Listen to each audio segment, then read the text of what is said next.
Hello दोस्तों, welcome to apex group. आज एक नए विषय के साथ आप लोग के बीच उपस्थित हुआ हूँ। ये सेशन आपका डेली चलेगा, जो कि होगा आपका क्वेश्चन एंड आंसर सेशन। इसमें हम लोग जनरल नॉलेज के उन सभी क्वेश्चन को एक एक करके याद करेंगे, सीखेंगे तरीका कैसे याद किया जाता है। ये क्वेश्चन आपके सामने होगा, आपके पास होगा सिर्फ 15 सेकंड का समय, जिसमें आपको 4 ऑप्शन दिए रहेंगे। उन चारों ऑप्शन में से एक सही ऑप्शन को आपको चुनना है और 15 सेकंड के बाद आपको आंसर बताया जाएगा कि उस क्वेश्चन का सही आंसर है क्या। तो आइए शुरू करते हैं इस सेशन को, जो कि है हमारा क्वेश्चन आंसर सेशन। आप लोग के सामने आपका जो पहला क्वेश्चन दिख रहा होगा, हमें यहाँ बोर्ड पे अभी इस समय तो नहीं दिखेगा, लेकिन जब वीडियो आएगा उस समय आपको दिखेगा क्वेश्चन। तो जो क्वेश्चन है वो है, निम्नलिखित में से संविधान सभा की संघ संविधान समिति का अध्यक्ष कौन था। जो आपके पास क्वेश्चन है, निम्नलिखित में से संविधान सभा की संघ संविधान समिति का अध्यक्ष कौन था।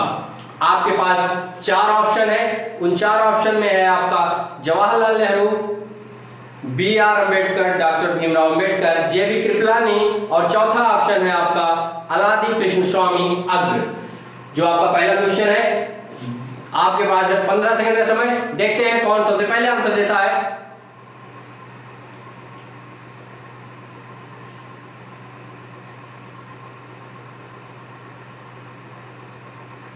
तो जो आपका क्वेश्चन है, संविधान सभा की संघ संविधान समिति का अध्यक्ष कौन था, तो इसका सही आंसर है पंडित जवाहरलाल नेहरू। सही आंसर क्या है? जवाहरलाल नेहरू। आइए दूसरे क्वेश्चन की तरफ बढ़ते हुए, दूसरा क्वेश्चन है जो आपका वो है, भारतीय राष्ट्रीय कांग्रेस ने पूर्ण स्वतंत्रता का प्रस्ताव किसकी अध्यक्षता में पास किया। भारतीय राष्ट्रीय कांग्रेस ने पूर्ण स्वतंत्रता का अधिकार किसकी अध्यक्षता में पास किया। तो इसके 4 ऑप्शन है आपके सामने, पंडित जवाहरलाल नेहरू, दूसरा ऑप्शन है डॉक्टर राजेंद्र प्रसाद, तीसरा ऑप्शन है सरदार वल्लभ भाई पटेल और चौथा ऑप्शन है महात्मा गांधी।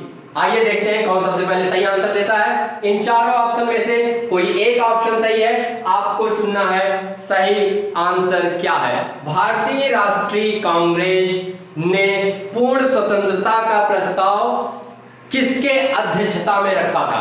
आपके 4 ऑप्शन है, जल्दी कीजिए, आपका समय बीत रहा धीरे धीरे। जी हाँ, सही आंसर आपका पंडित जवाहरलाल नेहरू। आपका सही आंसर क्या है? पंडित जवाहरलाल नेहरू। तीसरा क्वेश्चन आप लोग के सामने आ रहा है। तीसरा क्वेश्चन है आप लोग के सामने, भारतीय संविधान प्रारूप समिति का अध्यक्ष कौन था। भारतीय संविधान प्रारूप समिति के अध्यक्ष कौन थे। आपके 4 ऑप्शन है। पहला ऑप्शन है आपका डॉक्टर राजेंद्र प्रसाद, दूसरा ऑप्शन है डॉक्टर भीमराव अम्बेडकर, तीसरा ऑप्शन है आचार्य कृपलानी और आपका चौथा ऑप्शन है आचार्य नरेंद्र देव। इन चारों ऑप्शन में से आपको बताना है कि सही ऑप्शन कौन सा है। भारतीय संविधान प्रारूप समिति के अध्यक्ष कौन थे। 4 ऑप्शन, डॉक्टर राजेंद्र प्रसाद, भीमराव अम्बेडकर, आचार्य कृपलानी या फिर आचार्य नरेंद्र देव। सिंपली देखिए, जनरल नॉलेज का टॉपिक है, जल्दी जल्दी सॉल्व कीजिएगा, समय आपका समाप्त हुआ। इस क्वेश्चन का सही आंसर है आपका ऑप्शन बी, जो कि है आपका डॉक्टर भीमराव अम्बेडकर, जो कि भारतीय संविधान प्रारूप समिति के अध्यक्ष थे। भारतीय संविधान प्रारूप समिति के अध्यक्ष डॉक्टर भीमराव अम्बेडकर थे। आइए अगले क्वेश्चन की तरफ बढ़ते हैं। आपका अगला क्वेश्चन है, भारत की संसदीय प्रणाली प्रभावित है।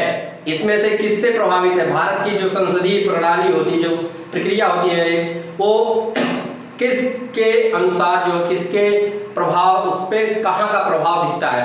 आपका ऑप्शन है आयरलैंड, पहला ऑप्शन है, दूसरा है इंग्लैंड, तीसरा ऑप्शन है आपका जर्मनी और चौथा ऑप्शन है यूएसए। इन चारों ऑप्शन में से आपको बताना है कि भारत की जो संसद प्रणाली है वो किससे प्रभावित है। आपका समय बीता जा रहा है, जल्दी आंसर कीजिएगा।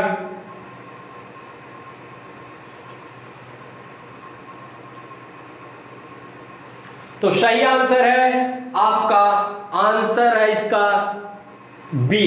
दूसरा आंसर है जो कि है इंग्लैंड से। भारत की जो संसद प्रणाली है वो इंग्लैंड से प्रभावित है। आइए देखते हैं अब अगला क्वेश्चन जो आपके सामने है। अगला क्वेश्चन है जो आपके सामने, निम्नलिखित में से कौन सा लक्षण भारतीय परिसंघ और अमेरिकी परिसंघ के समान रूप से पाया जाता है? क्वेश्चन है, एक बार फिर से सुनिएगा। निम्नलिखित में से कौन सा लक्षण भारतीय परिसंघ और अमेरिकी परिसंघ में समान रूप से पाया जाता है? आपके चार ऑप्शन है आपके सामने। संविधान के निर्वाचन के लिए परिसंघीय उच्चतम न्यायालय, दूसरा ऑप्शन है न्यायपालिका की द्वैतता, तीसरा ऑप्शन है आपका संविधान की 3 सूचियां और चौथा ऑप्शन है एक ही नागरिकता। ध्यान दीजिएगा इस पे, जल्दी जल्दी आंसर कीजिए, जल्दी जल्दी आंसर कीजिए। पूरे आपके लूसेंट का जो आपका एक निचोड़ है, लूसेंट से सारे क्वेश्चन उठाए गए हैं, फिर आपके समक्ष प्रस्तुत किए हैं ताकि आपको कहीं भी खोजने की जरूरत नहीं। जल्दी इस क्वेश्चन का आंसर दीजिएगा। निम्नलिखित में से कौन सा लक्षण भारतीय परिसंघ और अमेरिकी परिसंघ में समान रूप से पाया जाता है? आपका आंसर है ए, संविधान में निर्वाचन के लिए परिसंघीय उच्चतम न्यायालय।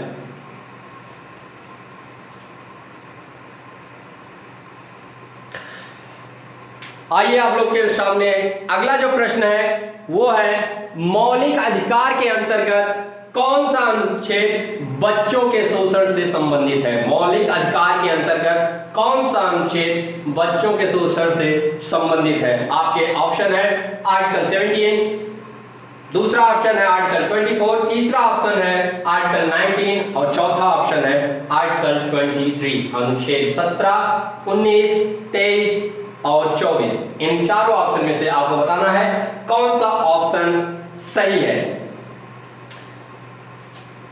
15 सेकंड का आपका समय शुरू हो चुका है, जल्दी जल्दी आंसर दीजिए, कौन सा आंसर आपका सही है। ये सेशन प्रश्नोत्तरी का जो सेशन है ये आपको बहुत ही फायदा करेगा आगे आने वाले एग्जाम्स के लिए।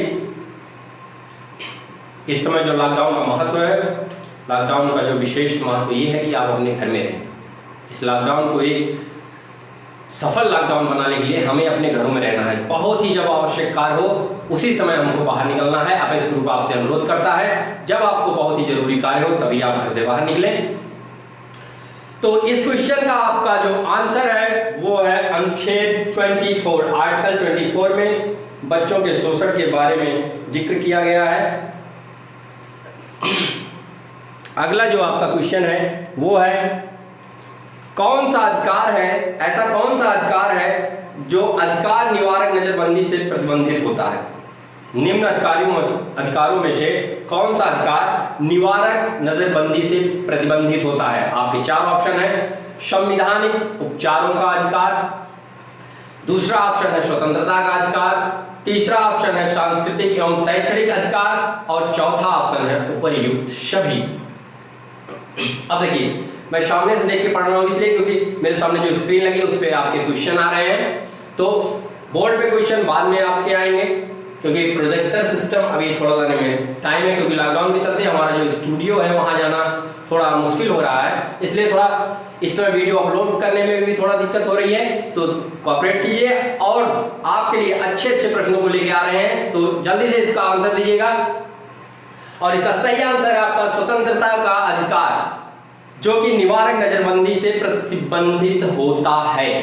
ठीक है, अब देखिए अगला क्वेश्चन आपके सामने जो आ रहा है वो है मूल अधिकार। मूल अधिकार वाद योग्य है क्योंकि जो मूल अधिकार है वो वाद योग्य है क्यों? इसका रीजन आपको बताना है। रीजन जो आपको दिए हैं, इन पर संसद में वाद विवाद किया जा सकता है, अर्थात जो मूल अधिकार आपके हैं उस पर संसद में वाद विवाद किया जा, डिबेट किया जा सकता है। आपका दूसरा जो है, इन्हें न्यायालय का संरक्षण प्राप्त है, जो हमारे मूल अधिकार है उसको माननीय उच्चतम न्यायालय का संरक्षण प्राप्त है। तीसरा है आपका ये विवादास्पद है। चौथा ऑप्शन है इन पर न्यायालय में वाद विवाद नहीं किया जा सकता। इन अर्थात मूल अधिकार किस प्रकार के आपके वाद विवाद में आते हैं, यही आपको बताना है। तो इसका देखिए कौन सा सही आंसर है। आपका राइट आंसर है आंसर बी, जिसमें इसे न्यायालय का संरक्षण प्राप्त है, अर्थात हमारे मूल अधिकारों का हनन नहीं किया जा सकता। इस पर कोई प्रकार की डिबेट आप नहीं कर सकते। इसको माननीय उच्चतम न्यायालय का इसे संरक्षण प्राप्त है। अगला क्वेश्चन जो आपके समक्ष आ रहा है, गौर से देखिएगा इस क्वेश्चन को, बहुत ही अच्छा क्वेश्चन है आपके सामने। संविधान का कौन सा अंश भारत के नागरिकों को आर्थिक न्याय प्रदान करने का संकेत करता है? भारत का ऐसा कौन सा अंश है, संविधान का ऐसा कौन सा अंश है जो भारत के नागरिकों को आर्थिक रूप से न्याय प्रदान करने का समायोजन करता है या उसमें ऐसी कोई संकेत करता है? ठीक है, तो आपके चार ऑप्शन है, मौलिक अधिकार, राज्य के नीति निर्देशक तत्व, तीसरा है प्रस्तावना, या ये सभी। आपको इनमें से बताना है कि इन चारों में से कौन सा सही आंसर है। इसका जो सही आंसर है देख रहे होंगे आप, राज्य के नीति निर्देशक तत्व, DVS,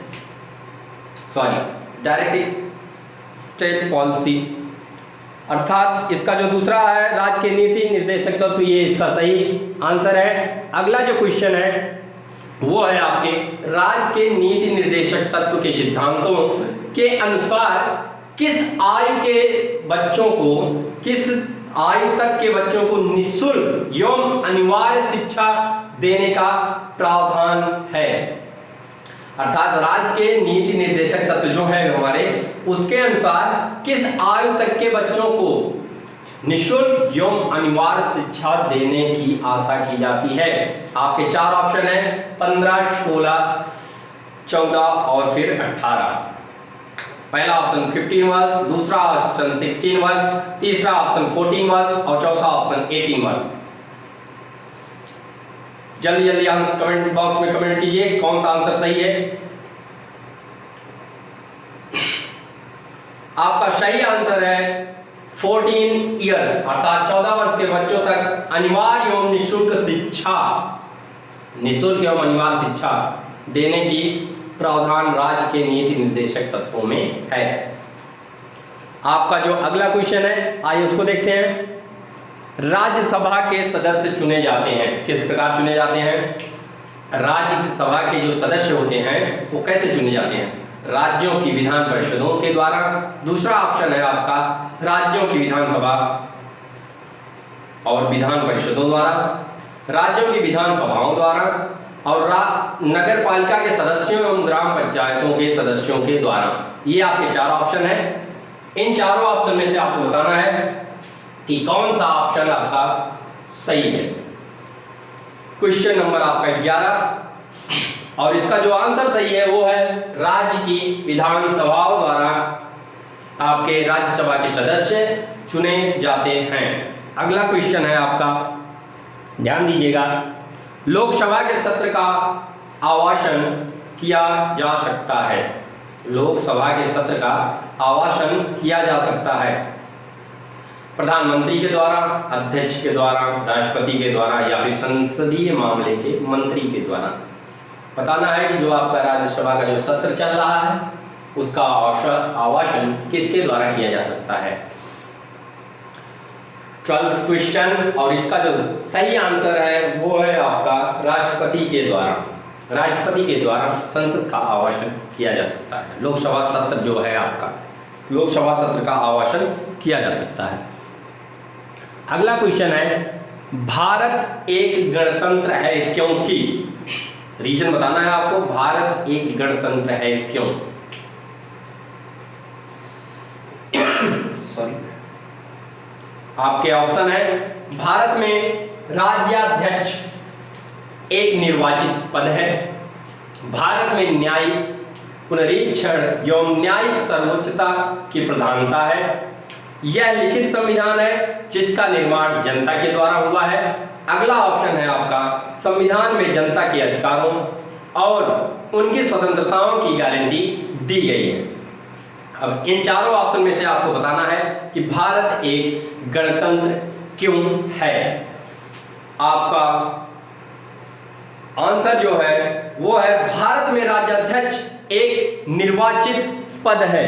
भारत में राज्याध्यक्ष एक निर्वाचित पद है, अर्थात ए ऑप्शन आपका सही है। आइए अगले क्वेश्चन की तरफ बढ़ते हैं और देखते हैं अगला क्वेश्चन क्या है।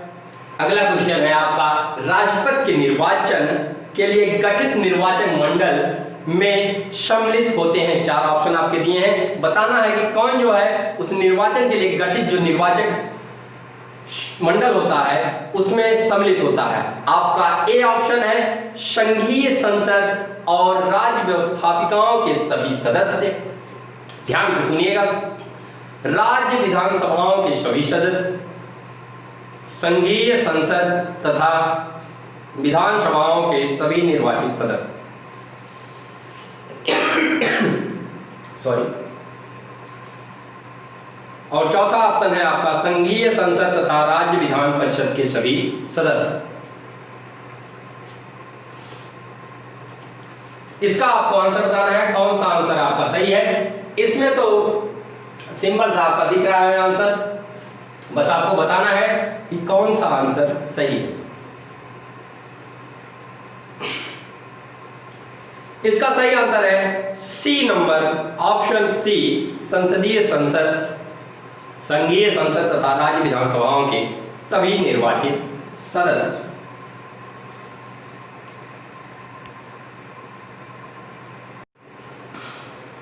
आइए दोस्तों, अगला जो क्वेश्चन है वो आपका है, राष्ट्रपति राज्यसभा में कितने सदस्यों को मनोनीत करता है। सिंपल सा क्वेश्चन है, राज्यसभा में राष्ट्रपति कितने सदस्यों को मनोनीत करता है। ऑप्शन है आपके 7, 12, 10 और 5। 7, 12, 10 और 5, इन चारों ऑप्शन में से आपको एक सही ऑप्शन चुनना है। और आपका जो सही आंसर है, राष्ट्रपति राज्यसभा में 12 सदस्यों को मनोनीत करता है। राष्ट्रपति राज्यसभा में 12 सदस्यों को मनोनीत करता है। अगला क्वेश्चन जो आपके सामने आ रहा है वो है, भारत के राष्ट्रपति को उसके पद से हटाया जा सकता है।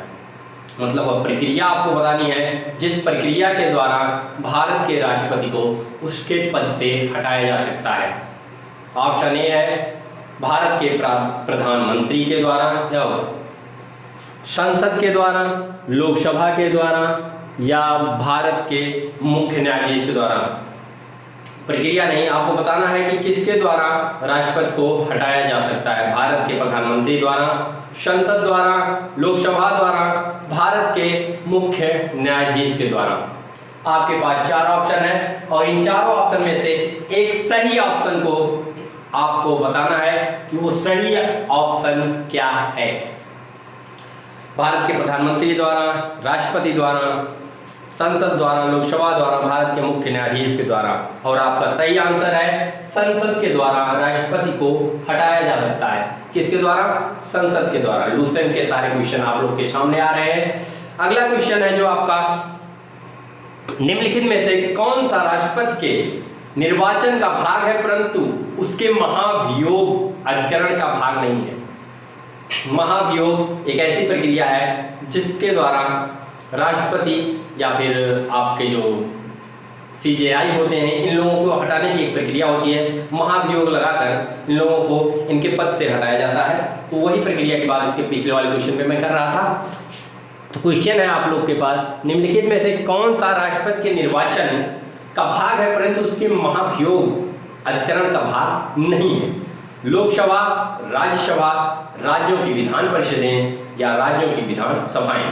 इन चारों ऑप्शन में से सही आंसर आपको बताना है। सही ऑप्शन क्या है? इसका जो सही ऑप्शन है, राज्यों की विधान परिषदें। राज्यों की विधान परिषदें, जो कि आपका इसका भाग नहीं है। अगला जो आपका क्वेश्चन है वो है, भारत एक गणतंत्र है, इसका क्या अर्थ है? भारत एक गणतंत्र है, इसका क्या अर्थ है?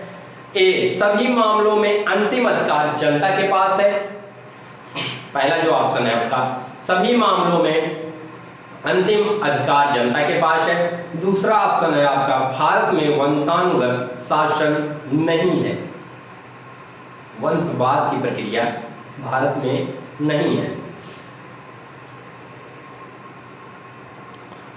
तीसरा ऑप्शन है भारत में संसदीय शासन व्यवस्था है, और चौथा ऑप्शन है आपका भारत राज्यों का संघ। भारत एक गणतंत्र है। इन चारों ऑप्शन में से आपका सही ऑप्शन क्या है, इसका अर्थ आप क्या लगाते हैं? और सही आंसर है आपका भारत में वंशानुगत शासन नहीं है। भारत में वंशानुगत शासन नहीं है। अगला क्वेश्चन है भारत के प्रथम उपराष्ट्रपति कौन थे? भारत के प्रथम उपराष्ट्रपति कौन थे? डॉक्टर जाकिर हुसैन, डॉक्टर सर्वपल्ली राधाकृष्णन, गोपाल स्वरूप पाठक या फिर जेबी कृपलानी। इन चारों में से कौन थे भारत के प्रथम उपराष्ट्रपति? और आपका आंसर है डॉक्टर सर्वपल्ली राधाकृष्णन। सर्वपल्ली राधाकृष्णन। अगला क्वेश्चन जो आपका है प्रधानमंत्री की शक्ति और प्रभाव का मूल आधार क्या है? प्रधानमंत्री की शक्ति और प्रभाव का मूल आधार क्या है? कर्मठता, जनमत, ईमानदारी, व्यक्तित्व। इन चारों में से वो कौन सी ऐसी चीज है, जो कौन सी ऐसी विचार है या फिर कर्मठता है, जनमत है, ईमानदारी है, व्यक्तित्व, इन चारों में से कौन सी ऐसी बात है जो प्रधानमंत्री की शक्ति और प्रभाव का मूल आधार है? तो सीधा आप लोग जानते हैं प्रधानमंत्री लोगों के द्वारा चुना जाता है, जनता के द्वारा लोकतंत्र में जो चुनी गई सरकार है, केंद्र में चलाई जा रही जो सरकार है उसका जो मुखिया होता है प्रधानमंत्री, वो जो है आपका उसका शक्ति और प्रभाव का जो मूल आधार है वो क्या है? तो सीधा सीधा आपको ऑप्शन दिख रहा होगा जनमत। जनता का मत ही उसका सबसे बड़ा प्रभाव है, शक्ति का आधार है। अगला जो आपका क्वेश्चन है वो है आपका भारत के प्रधानमंत्री कौन होते हैं, मतलब किसके द्वारा चुने जाते हैं? राष्ट्रपति के द्वारा चुने जाते हैं, लोकसभा में बहुमत दल के नेता होते हैं, राज्यों के मुख्यमंत्री द्वारा चुने जाते हैं, चुने नहीं जाते बल्कि वंशानुगत होते हैं। इन चारों ऑप्शन में से क्या लगता है आपको कि प्रधानमंत्री एक्चुअली में होते कौन हैं? तो ये है आपका क्वेश्चन। भारत के प्रधानमंत्री राष्ट्रपति के द्वारा चुने जाते हैं, या जो भी बहुमत में पार्टी है उसके दल के नेता होते हैं, या फिर राज्यों के मुख्यमंत्री के द्वारा चुने जाते हैं, या चुने नहीं जाते बल्कि वंशानुगत होते हैं।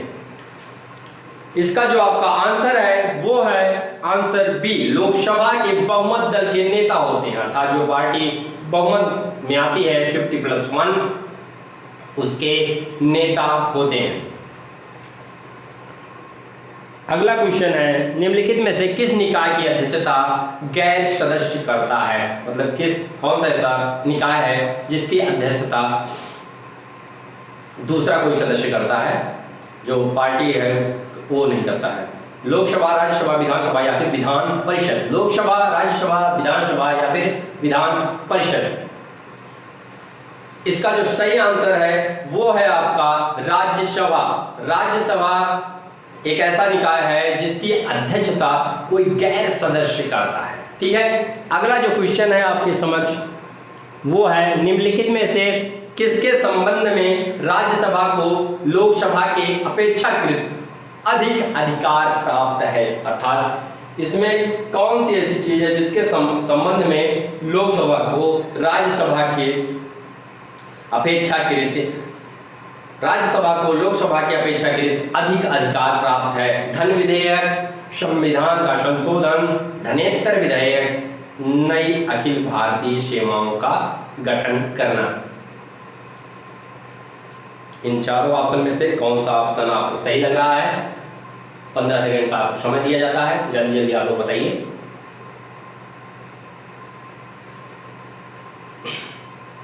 आपका ऑप्शन है डी, नई अखिल भारतीय सेवाओं का गठन करना। अगला आपका क्वेश्चन है छत्तीसगढ़ राज्य में लोकसभा के कितने निर्वाचन क्षेत्र हैं? स्टेट छत्तीसगढ़। कितने निर्वाचन क्षेत्र हैं लोकसभा के? 9, 11, 13, 18। और आपका सही आंसर है 11, 11। और अगला जो क्वेश्चन है वो है किस राज्य में लोकसभा में अनुसूचित जात एवं अनुसूचित जनजातियों के लिए आरक्षण नहीं है? मतलब SC ST दोनों के लिए आरक्षण नहीं है, ऐसा कौन सा राज्य है? अरुणाचल प्रदेश, जम्मू कश्मीर, मेघालय, इनमें से कोई नहीं। जल्दी आंसर कीजिएगा।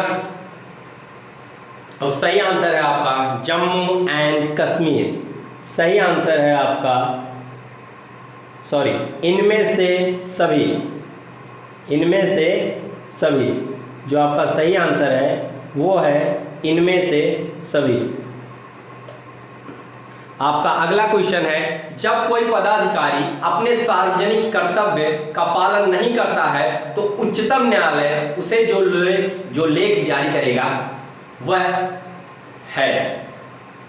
आपके पास 4 ऑप्शन है: परमादेश, प्रतिषेध लेख, बंदी प्रत्यक्षीकरण या अधिकार परीक्षा। चारों ऑप्शन में से कौन सा ऑप्शन सही है? जब कोई पदाधिकारी सार्वजनिक कर्तव्य के पूर्ति के लिए सार्वजनिक कर्तव्य का जो पालन नहीं कर रहा है तो उसके लिए जो आपका माननीय उच्चतम न्यायालय है वो जो लेख जारी करता है उसे क्या कहते हैं? जो रिट, आप लोगों ने सुना होगा। तो ये इसका आंसर है आपका परमादेश, उसे कहते हैं परमादेश। ए ऑप्शन आपका सही है। अगला क्वेश्चन है पटना उच्च न्यायालय की स्थापना कब हुई? पटना उच्च न्यायालय की स्थापना कब हुई? 1918, 1918, 1912, 1912 ईस्वी, 1915, 1915 में, 1916, 1916 में। These are 4 the answers, options and you have to choose the correct answer. सही आंसर क्या है आपको बताना है। पटना उच्च न्यायालय की स्थापना कब हुई?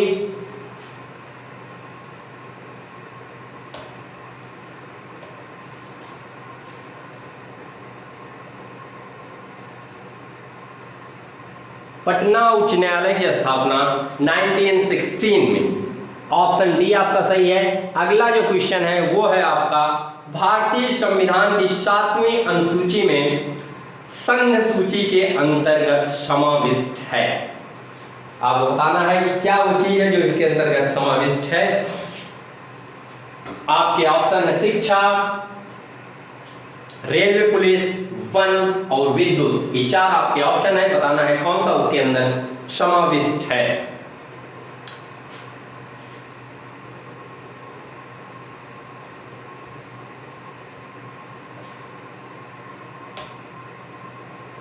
और इसका ऑप्शन है आपका डी जो कि है आपका विद्युत। आइए अगले क्वेश्चन की तरफ बढ़ते हैं और आपका अगला क्वेश्चन है सुरक्षा तथा अंतरराष्ट्रीय व्यापार से संबंधित विषय जिस सूची में सम्मिलित किए गए हैं वह है ए राज्य सूची, बी आपका है संघीय सूची, सी है आपका संघ एवं राज्य सूची और डी है आपका समवर्ती सूची।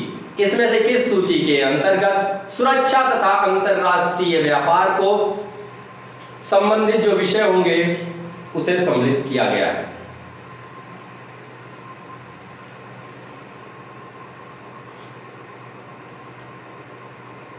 और इसका आंसर है आपका संघीय सूची, ऑप्शन नंबर बी। अगला जो क्वेश्चन है वो आपके राजभाषा से संबंधित है।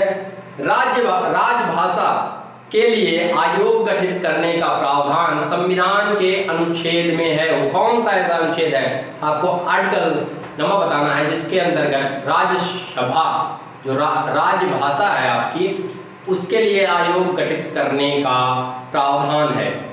345 मीन्स आर्टिकल 345 अनुच्छेद 345, आर्टिकल 344, आर्टिकल 346 अनुच्छेद 346, आर्टिकल 347, अनुच्छेद 347। आपको सही आंसर बताना है और आपके पास 15 सेकंड का समय है। 15 सेकंड में आपको बताना है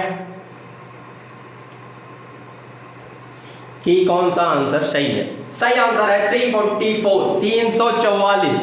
344 में ऐसा, आर्टिकल 344 में ऐसा प्रावधान है कि राज्यसभा के लिए समिति जो गठित की जाएगी उसका प्रावधान है। और राजभाषा के लिए, अब राजभाषा आयोग का गठन कौन करता है, जो आपका अगला क्वेश्चन है, राजभाषा आयोग का गठन कौन करता है? सिंपली 4 ऑप्शन आपके लिए, प्रधानमंत्री, राष्ट्रपति, राजभाषा मंत्री या फिर संसद। 4 ऑप्शन, संसद, राजभाषा मंत्री, राष्ट्रपति या फिर प्रधानमंत्री। जल्दी जल्दी आप लोग आंसर दीजिएगा। और इसका सही आंसर है राष्ट्रपति, राष्ट्रपति के द्वारा। और आइए अगला क्वेश्चन देखते हैं। थोड़ा सा फास्ट करेंगे अब, क्योंकि ज्यादा टाइम ना वेस्ट हो आपको और आपको ज्यादा चीजें मिल जाए, कम समय में ज्यादा चीजें मिल जाए, आपको कंठस्थ हो, यही हमारा उद्देश्य है। राजभाषा आयोग की सिफारिशों, अगला क्वेश्चन है, राजभाषा आयोग की सिफारिशों का निम्न क्षेत्र होगा। ए, हाई कोर्ट व सुप्रीम कोर्ट की कार्रवाई में प्रयुक्त होने वाली भाषा के विषय में। ऑप्शन बी, संघ के राजकीय प्रयोजनों के लिए हिंदी भाषा के उत्तरोत्तर अधिक प्रयोग के लिए। ऑप्शन सी, संघ के राजकीय प्रयोजनों में सभी के लिए अंग्रेजी भाषा के प्रयोग का निर्बंधनों के विषय में, या फिर डी, सभी। और इसका जो सही आंसर है वो है डी, सभी। अगला क्वेश्चन है आपका, विधानसभा में अधिकतम सदस्य हो सकते हैं। मीन टू से मैक्सिमम नंबर ऑफ मेंबर, आपको बताना है विधानसभा में अधिकतम सदस्य कितने हो सकते हैं। 300, 500, 400, लोकसभा की संख्या के बराबर। ये 4 आपके ऑप्शन है।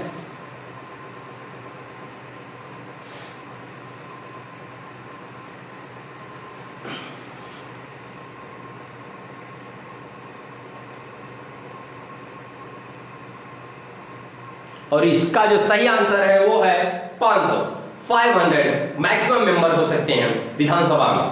ठीक है, अगला क्वेश्चन है आपका, किन परिस्थितियों में राज्य विधानमंडल के अधिकारों में केंद्र का हस्तक्षेप हो सकता है? इट मीन्स सेंट्रल गवर्नमेंट राज्य विधानमंडल के किन अधिकारों में हस्तक्षेप कर सकता है?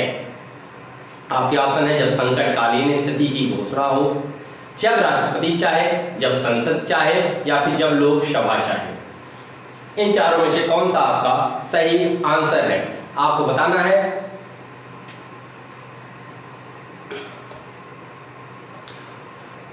और इसका सही आंसर है, जब संकटकालीन स्थिति की घोषणा हो तो केंद्र उसमें हस्तक्षेप कर सकता है। अगला क्वेश्चन आइए देखते हैं आप लोग के सामने जो है वो है, बिना विधानसभा के सदस्य निर्वाचित हुए कोई मंत्री पद पर कितने समय तक बना रह सकता है? मीन टू से आपके पास विधानसभा का कोई सदस्य आप निर्वाचित नहीं है, बट अगर आपको मंत्री बनाया जा रहा है, आपका टेन्योर कितने समय तक पॉसिबल है बिना निर्वाचित हुए? ए 3 वर्ष, 3 माह, 6 माह, या फिर 1 वर्ष।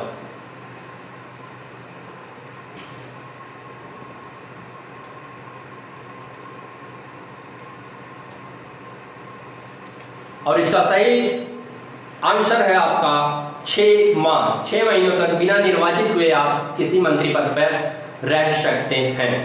अगला जो आपका प्रश्न है वो है आपका, विधानसभा अध्यक्ष स्पीकर अपना त्याग पत्र किसको देता है? मेन टू से जो स्पीकर होता है विधानसभा का, वो अपना त्याग पत्र, रेजिग्नेशन किसको देगा? ए विधानसभा उपाध्यक्ष, राष्ट्रपति, मुख्यमंत्री, या फिर राज्यपाल को? जल्दी जल्दी आप लोग आंसर दीजिएगा। देखा जाए तो विधानसभा उपाध्यक्ष को देगा। आंसर बी आपका इसमें सही है। अगला जो क्वेश्चन है वो है आपका, अगला जो क्वेश्चन है वो आपका है विधानसभा में किसी दल के निर्वाचित सदस्यों के दल बदल पर निम्नलिखित में से किसने प्रतिबंध लगाया? ए जनता के प्रतिनिधित्व का कानून, बी संविधान का 52वां संशोधन, सी संविधान का 44वां संशोधन, डी संविधान का 42वां संशोधन कानून। दल बदल पर किसने प्रतिबंध लगाया?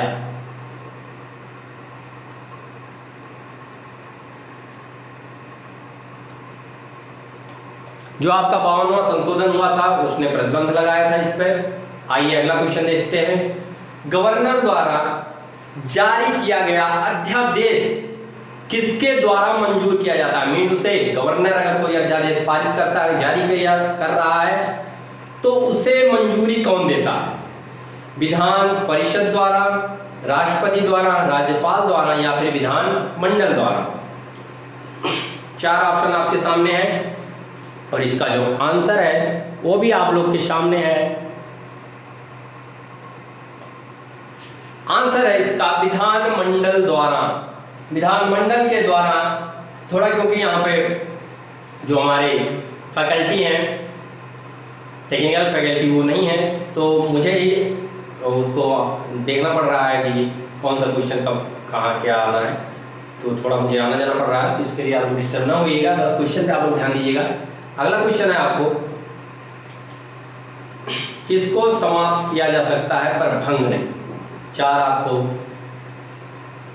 संस्थाएं दी जा रही हैं, ग्राम पंचायत, राज्यसभा, नगर पालिका या फिर विधान परिषद। आपको बताना है किसको समाप्त किया जा सकता है पर भंग नहीं।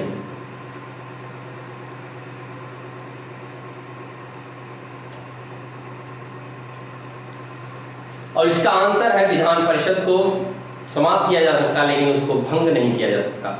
अगला जो क्वेश्चन है, 1977 में पंचायती राज व्यवस्था की समीक्षा के लिए गठित समिति की मध्यस्थता किसने की थी? जो पंचायती राज व्यवस्था की समीक्षा के लिए समिति गठित की गई थी उसकी अध्यक्षता 1977 में किसने की थी? ए अशोक मेहता, बी के एन काटजू, सी जगजीवन राम, डी बलवंत राय मेहता। अब आपको बताना इन चारों में से किसने उसकी मध्यस्थता की थी। और आपका जो सही आंसर है वो है अशोक मेहता। अशोक मेहता ने इसकी मध्यस्थता की थी। इसी के साथ आपका जो अगला क्वेश्चन है वो है, पंचायती राज संस्थाएं अपनी निधि हेतु निर्भर होती हैं, अपने फंड हेतु किस पर निर्भर होती हैं? जो पंचायत की राज्य संस्थाएं होती हैं, सरकारी अनुदान पर, स्थानीय कर पर, विशेष कर पर या संपत्ति पर कर? जो संपत्ति कर होता है उस पर निर्भर होती हैं, विशेष कर पर निर्भर होती हैं या फिर स्थानीय कर पर निर्भर होती हैं, या राज्य के द्वारा जो अनुदान दिया जाता है सरकारी उस पे निर्भर होती हैं। आपको बताना है कौन सा ऑप्शन सही है, और सही आंसर है आपका सरकारी जो अनुदान दिया जाता है उस पे निर्भर होती हैं। अगला जो आपका क्वेश्चन है वो है, मंत्री परिषद के सामूहिक उत्तरदायित्व से आशय है? ए एक मंत्री के इस्तीफा देने पर सभी को इस्तीफा देना पड़ता है, बी है आपका एक मंत्री के विरुद्ध लोकसभा में अविश्वास मत पारित हो जाने पर संपूर्ण मंत्री परिषद को इस्तीफा देना पड़ता है, सी है आपका एक मंत्री को पद से हटाने पर सभी को अपने पद से मुक्त हो जाते हैं, और आपका डी है इनमें से कोई नहीं। सिंपली आपको आंसर बताना है, और इस क्वेश्चन का जो आंसर है वो है आपका ऑप्शन बी। एक मंत्री के विरुद्ध अगर अविश्वास मत आपका पारित हो जा रहा है तो संपूर्ण जो उसकी वो रहेगी उसको इस्तीफा देना पड़ेगा। अगला आपका क्वेश्चन है, इनमें से कौन सा कथन असत्य है? ध्यान से सुनिएगा, असत्य और सत्य में आपको बहुत ही डिफरेंस मिलेगा। असत्य और सत्य के बीच का डिफरेंस जानने के लिए आपको आध्यात्मिक दुनिया में जाना पड़ेगा, और इस आध्यात्मिक दुनिया में हम आपको अभी नहीं ले चलेंगे, क्योंकि अभी आपका क्वेश्चन आंसर सेशन चल रहा है। आध्यात्मिक दुनिया के लिए आपका अलग से सेशन आयोजित किया जाएगा। तब तक के लिए आप बस ध्यान दीजिएगा, आपके ऑप्शन है राज्यपाल की नियुक्ति केंद्रीय मंत्रिमंडल करता है। आपका दूसरा ऑप्शन है राज्य की कार्यपालिका में राज्यपाल और एक मंत्रिपरिषद होती है। तीसरा ऑप्शन है राज्यपाल राज्य की कार्यपालिका का वैधानिक प्रमुख होता है, और चौथा ऑप्शन है मंत्रिपरिषद राज्य की कार्यपालिका की वास्तविक प्रधान होती है।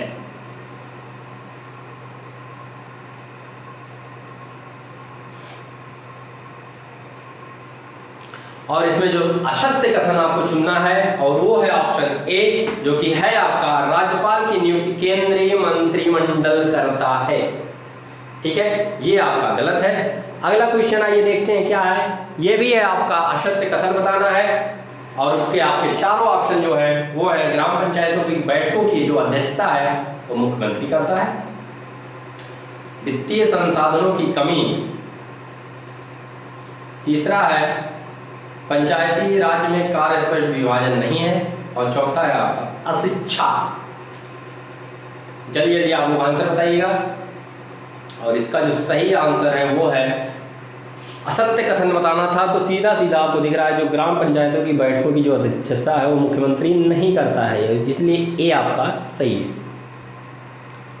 अगला जो आपका क्वेश्चन है वो है सरपंच के चुनाव के में भाग होते हैं। सरपंच का जो चुनाव होता है उसमें कितने भाग होते हैं? ये है ग्राम सभा द्वारा निर्वाचित पंच जो लोग भाग लेते हैं, और ग्राम के सभी प्रबुद्ध नागरिक, पंचायत क्षेत्र में पंजीकृत मतदाता, या इनमें से कोई नहीं। चारों में से कौन से सरपंच के चुनाव के भाग होते हैं?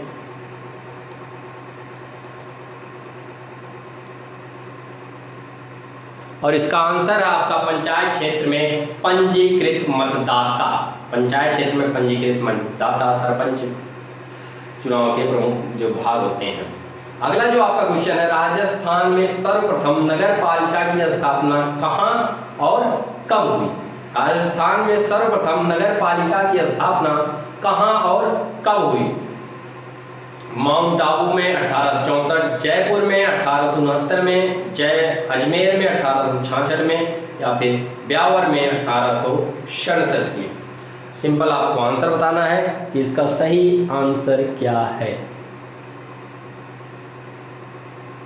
और इसका सही आंसर है माउंट आबू में, ए। और अगला जो क्वेश्चन है राजस्थान की प्रथम लोकप्रिय सरकार का गठन किसके नेतृत्व में किया गया था? आपके चार ऑप्शन है CS वेंकटाचारी, बी ऑप्शन है श्री भोलानाथ झा, सी ऑप्शन है आपका जय नारायण व्यास, और डी ऑप्शन है हीरालाल शास्त्री। चारों में से किसके लोकप्रिय सरकार का प्रथम लोकप्रिय जो सरकार राजस्थान में बनी थी उसका गठन किसके नेतृत्व में किया गया था? तो इसका आंसर है आपका हीरालाल शास्त्री। अगला जो आपका क्वेश्चन है वो राजस्थान के राजस्व न्यायालय का मुख्यालय कहाँ है? जो राजस्व विभाग है राजस्थान का उसके न्यायालय का मुख्यालय कहाँ है? ए अलवर, बी जयपुर, सी जोधपुर, डी अजमेर।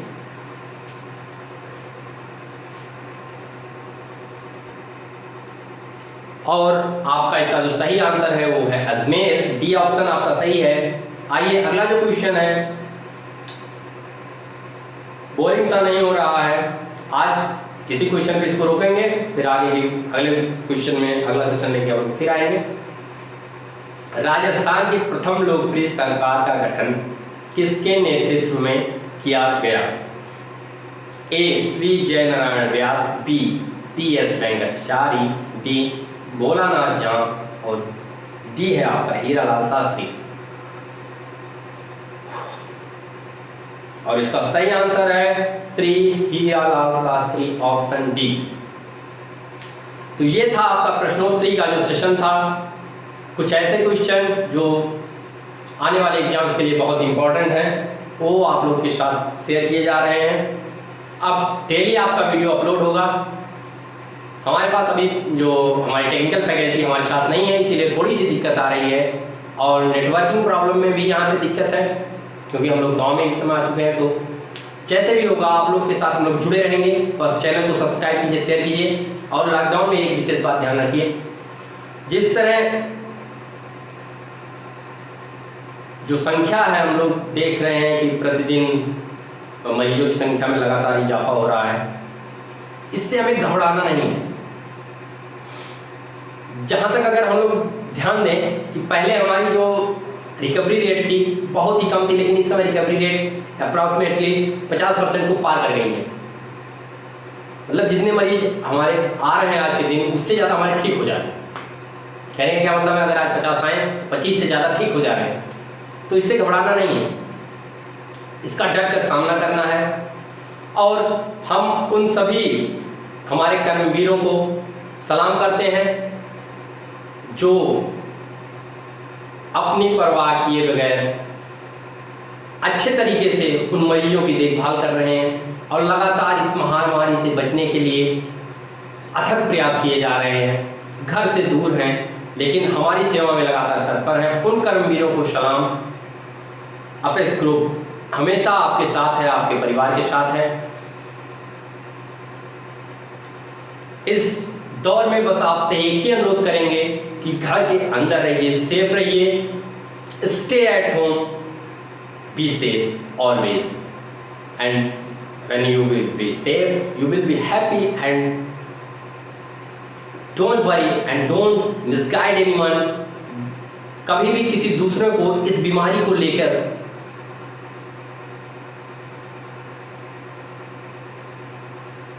व्यंग ना कीजिए कि इसको हो गया तो अब उसके घर वाले के पास ना जाए। भाई जिससे नहीं हुआ उससे हम लोग बात कर सकते हैं। सपोर्ट कीजिए एक दूसरे का। दवा जब तक नहीं बनती है एक दूसरे का सपोर्ट कीजिए। जल्दी हमारे भारत के वैज्ञानिक इतने प्रखर हैं, इतने विचार उनके अंदर है कि इस महामारी से लड़ने के लिए दवा जरूर बना लेंगे और हम लोग जरूर सफल होंगे। और इस एक बार फिर देश पूरे विश्व में भारत का डंका गूंजेगा और जोर से बोलेंगे जय हिंद, जय भारत।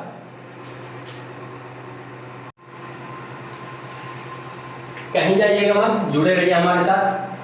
अभी आपके लिए आ रही है एक जो नया हमारा थीम है, छोटी छोटी मगर मोटी बातें, जो आपने बच्चों ने बचपन में देखा होगा शक्तिमान, तो उसी पे बेसिस हमारी आएगी ये छोटी छोटी मगर मोटी बातें। इसमें आपको कुछ ऐसी चीज़ें बताई जाएंगी जिसमें कि जो बच्चों के छोटे छोटे बच्चों के जीवन में कैसे शिक्षा को लाया जाए, अध्ययन में उनकी रुचि कैसे बढ़ाई जाए, इसके बारे में पूरा डिस्क्रिप्शन होगा। कैसे कैसे अब उनके लिए अवधारणा तय की जाए पढ़ने की, ठीक है। तो जुड़े रहिए इस वीडियो के साथ। आगे आप लोग के साथ अब शेयर होने जा रही है छोटी छोटी मगर मोटी बातें। आइए, ये अभी आपने जो प्रश्नोत्तरी का कार्यक्रम देखा उसके बाद ये छोटा सा एक छोटी छोटी मगर मोटी बातें इसी वीडियो के साथ आपके रहेंगी। छोटी छोटी मगर मोटी बातें जो छोटे छोटे बच्चों के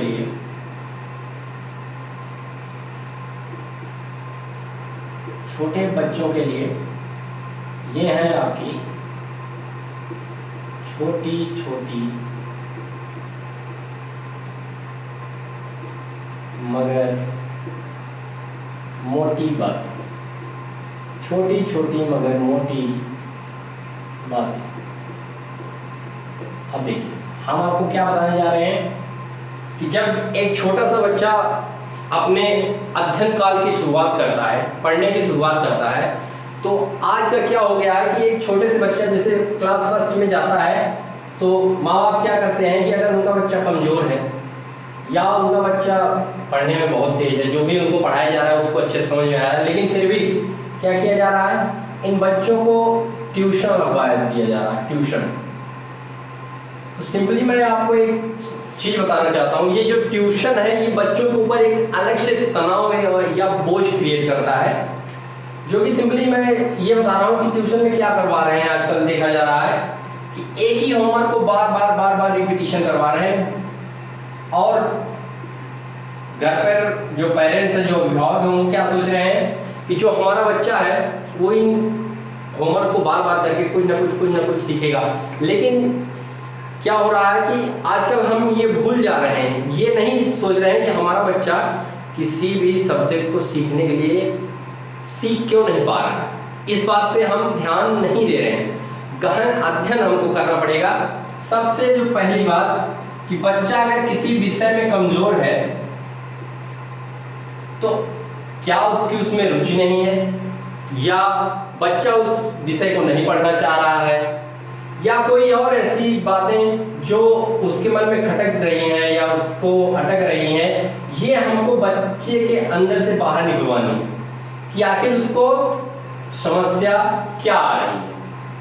और दूसरी बात देखिए, आजकल की जो पढ़ाई है वो क्या हो जा रही है हमारी, वो हमारी जो पढ़ाई है वो सिंपली बेसिस हो जा रही है on the matter which we are writing, means लिखित पे ज़्यादा जोर दिया जा रहा है। अब देखिए, एक छोटा सा बच्चा जो अभी क्लास फर्स्ट में आया है वो अभी ये नहीं जानता कि 1 क्या है, 2 क्या है, 3 क्या है संख्या के बारे में, लेकिन अगर उसको सिखाते हैं सिंपली एक पैटर्न चला आ रहा है कि बच्चे A1 है, A एक उंगली है, और उसको सीधा उसकी उंगली पकड़ा के उसको लिखना सिखाया जाता है 1, ये है 2। तो इसी धारणा को हमें चेंज करने की आवश्यकता है। पहले हमें क्या करना है, बच्चों के अनुभवों को हमें क्या करना है, बच्चों को सिखाने के लिए कि बच्चों के अनुभवों से सिखाना है, बच्चों के अनुभवों से सिखाना है, बच्चों के अनुभव से सिखाना है, दूसरे पे अपने अनुभवों का प्रयोग करना है, अपने अनुभवों का प्रयोग करना है। अब देखिए क्या है, बच्चों के अनुभव मतलब कि अभी तक क्लास फर्स्ट में जाने से पहले, अध्ययन की शुरुआत करने से पहले जो बच्चा है वो बाहरी दुनिया से किसी ना किसी तरह से कनेक्ट रहा होगा, किसी ना किसी तरह से कनेक्ट रहा होगा। सिंपली अगर हम देखें तो क्या करना है उसमें कि हमें उन्हीं बच्चे को अभी जिस चीज का ज्ञान है उसी चीज के बारे में हमें उसको सिखाना है। अर्थात जैसे हम 1 सिखा रहे हैं तो सिंपली बच्चे ने अपने घर में किसी को पेन पकड़े हुए देखा होगा या सेब आया होगा घर में तो देखा होगा कि 1 सेब है, 2 सेब है, तो बच्चों को उसके अनुभव, अर्थात क्या हमें करना है, इन अनुभवों में भी सबसे ज्यादा हमें ठोस वस्तुओं का प्रयोग करना है। अर्थात किसका प्रयोग करना है, ठोस वस्तुओं का। इन दोनों टॉपिक का जो मेन उद्देश्य होगा वो हमारा है बच्चों को किसी चीज की सीख पैदा करने से पहले हमें उस सीख को उनके अंदर लाने के लिए ठोस वस्तुओं का उपयोग करना है। अर्थात जैसे पेन हो गया, सेब हो गया, फल हो गया, या कोई अन्य चीज, कोई ऐसा एग्जाम्पल जो बच्चा अभी तक जान रहा है जिसके बारे में, उसको लेकर चलना है। ठीक है, ये हमारी अगर पढ़ाई अनुभवों के आधार पे करने लगेंगे, उसमें ठोस वस्तुओं का प्रयोग करेंगे, फिर जब बच्चा उस वस्तु के बारे में जान जाएगा क्या है कैसे है, फिर उसके बाद लिखित पे आएंगे तो उसकी संरचना के बारे में डिफाइन करते हुए फिर हम उस बच्चे को बताएंगे कि आखिरकार हाँ बच्चे अब देखो यही एक है, क्या है, चिन्ह ये लास्ट में बताएंगे। जो हमें सब्जेक्टिव ज्ञान देना है वो लास्ट में देना है, जो सब्जेक्टिव और लिखित ज्ञान है, तब जाके बच्चे का एक माइंड जो सेटअप होगा वो सेटअप होगा कि आखिरकार हमें इस चीज को सीखना कैसे। ये है बेसिक बातें। ठीक है, आजकल क्या पढ़ाई हो जा रही है, कुछ नहीं, सीधा लिख रहे हैं, जा रहे हैं बच्चे, अपना सीख के आ रहे हैं, तो भूलने की प्रक्रिया ज़्यादा हो जा रही है बच्चों को। बच्चे भूल जाते हैं किसी चीज़ को जल्दी। जब आप इस अनुभव को शेयर करेंगे उनके साथ, ठोस वस्तुओं का प्रयोग करेंगे, आसपास की चीज़ों के साथ उनको कनेक्ट करेंगे, तब जाके बच्चा ये सीख पाएगा अच्छे से, और वो चीज़ें उसे जीवन भर याद रहेंगी कि मैंने इस फर्स्ट क्लास में मैंने ये सीखा था, कैसे मुझे बताया गया था। तो ये बात है, छोटी छोटी मगर मोटी बातें में आज यही बात आप लोगों के लिए लेकर आए थे हम, कि बच्चों को सिखाने के लिए हमें किस पद्धति का यूज करना है। सिंपली अब बच्चों के अनुभवों को देखना है कि बच्चा अभी तक किन किन बातों को, किन किन चीज़ों को देख चुका है, किन किन चीज़ों का उसे ज्ञान है। घर में खाना बनता है, रोटी बनती है, तो माँ जो है रोटी बनाती है, एक बार में तवे पे एक ही रोटी होती है। तो ये सब चीज़ें उसके अनुभव, उसे ज्ञात होगा कि जब मम्मी हमें रोटी देती हैं तो एक बार में एक ही रोटी देती हैं। तो ये उसका अनुभव हो गया। अब अपने अनुभव का प्रयोग करना है कि जो चीज़ें हमें आ रही हैं उसको बच्चे से कैसे कनेक्ट करें। उसके लिए हमें ठोस वस्तुओं का यूज़ करना पड़ेगा, क्योंकि ठोस वस्तुओं को ज़्यादातर क्या हो सकता है जिसे बच्चा देखा हो उनके साथ। तीसरी चीज़, अगर आप बच्चे के साथ क्रियाकलाप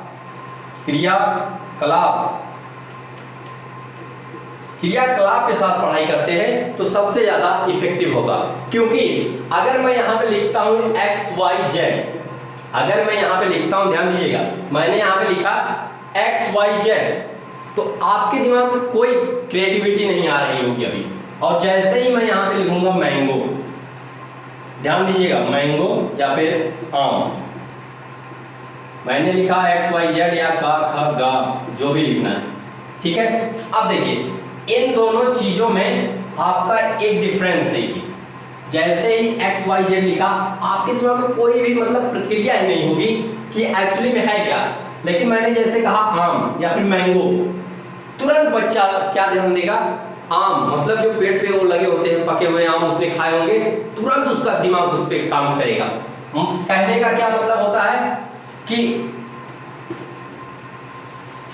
एक जो इंसान है या एक छोटा सा बच्चा, इंसान, बच्चे या फिर छात्र, बच्चे या फिर कहें छात्र, इनका जो दिमाग है वो सबसे ज्यादा किस पे फोकस रहता है, पिक्चर्स पर, पिक्चर पर मीन्स फोटो। अगर हम बच्चों के अध्ययन को किसी फोटो के थ्रू, किसी पिक्चर या किसी चलचित्र वीडियो के थ्रू अगर हम बच्चे को पढ़ाएंगे तो वो उनके दिमाग पे, वो उनके माइंड पे ज़्यादा इफेक्टिव प्रभाव डालता है।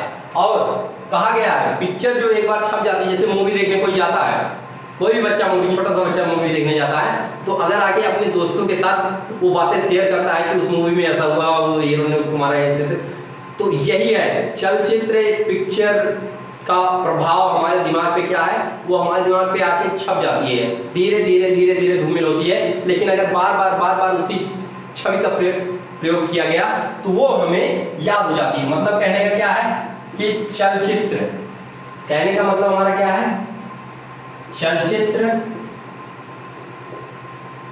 वीडियो जिसे कहेंगे, वीडियो के माध्यम से या फिर पिक्चर अर्थात छवि या फोटो के माध्यम से,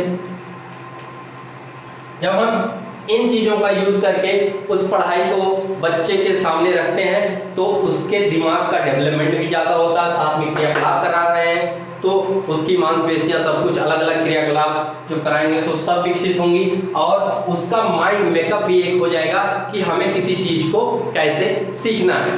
तो ये थी आज की हमारी छोटी छोटी मगर मोटी बातें।